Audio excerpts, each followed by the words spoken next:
বাড়ি কোথায়? মানে নাগরিকত্ব ভারতের, থাকেন হলো সৌদি আরব। এই বেচারার কাজ হলো বাংলাদেশের যত দল আছে, সেটা জামাত হোক, হেফাজত হোক, ইসলামী আন্দোলন হোক, সুন্নি হোক, কৌমি হোক, আলিয়া হোক, উনার কাজ হইল সবার আকীদায় খালি শিরিক বের করা।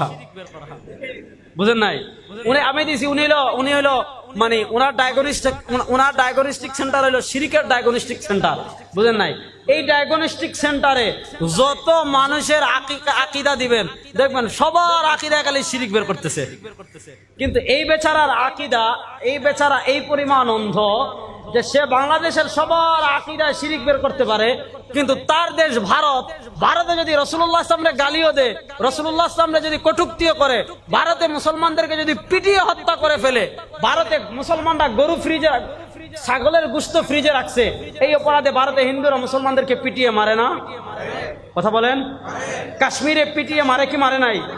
দিল্লিতে দাঙ্গায় মুসলমানদেরকে হত্যা করেছে কি করে নাই? গুজরাটে মুসলমানদেরকে হত্যা করেছে কি করে নাই? আসাম থেকে মুসলমানদেরকে বের করার ষড়যন্ত্র করতেছে কি করে না?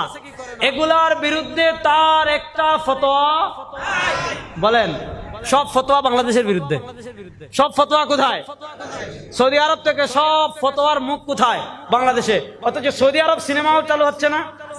আছে না? আছে কি নাই? সৌদি আরবের সিনেমা হল চালু হলে কোনো ফতোয়া, সৌদি আরবে গানের কনসার্ট হলে কোনো ফতোয়া, ইহুদিদের সাথে সৌদি আরবের খাতির হলে কোনো ফতোয়া, একদম ভারতের বড় বড় নায়কদের এই রমাদানে সৌদির বাদশা, সৌদির তোমার মানে সংস্কৃতি মন্ত্রণালয় সালমান খান সহ কাদেরকে দাওয়াত করেছে, দাওয়াত করে জিদ্দায় নিয়েছে যে তাদের থেকে সৌদি আরবের সংস্কৃতিকে কিভাবে আরো উন্নত করা যায়। এজন্য ডালিউড বলিউডের বড় বড় নায়ক নায়িকাদেরকে নিয়ে যখন পরামর্শ করে, তখন সৌদি আরবের খুদার বিরুদ্ধে কোনো ফতোয়া। তো তুমি যদি মতিউর রহমান মাদানির মতো এমন খান্নাসের তাকলিদ করতে পারো, তুমি যদি মতিউর রহমান মাদানির মতো এমন খান্নাসের তাকলিদ করে তুমি জান্নাতি হতে পারো, তাহলে ইমাম আযম আবু হানিফা রাহিমাহুল্লাহ, যার ভবিষ্যৎবাণী করেছেন আল্লাহর নবী, এই ধরনের 1000 কেন, 100 কেন, 1000 কেন, 1,00,000 মতিউর রহমান মাদানির এক করলে ইমাম আযম আবু হানিফা রাহিমাহুল্লাহর একটা পশমেরও সমান হবে না। একটা পশমেরও সমান হবে। এই মূর্খগুলো এক একটা আরবি ইবারত পড়তে পারে না, আরবি ইবারতের অনুবাদ করতে পারে না, কেরাতটা শুদ্ধ করে পড়তে পারে না। এরা এদের শায়খ, এদের মাযহাব মানা তাদের জন্য হালাল, আর ইমাম আযম আবু হানিফা রাহিমাহুল্লাহর মতো ইমামের মাযহাব মানা হারাম।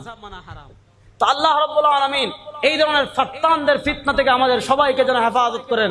সবাই বলো না আমিন।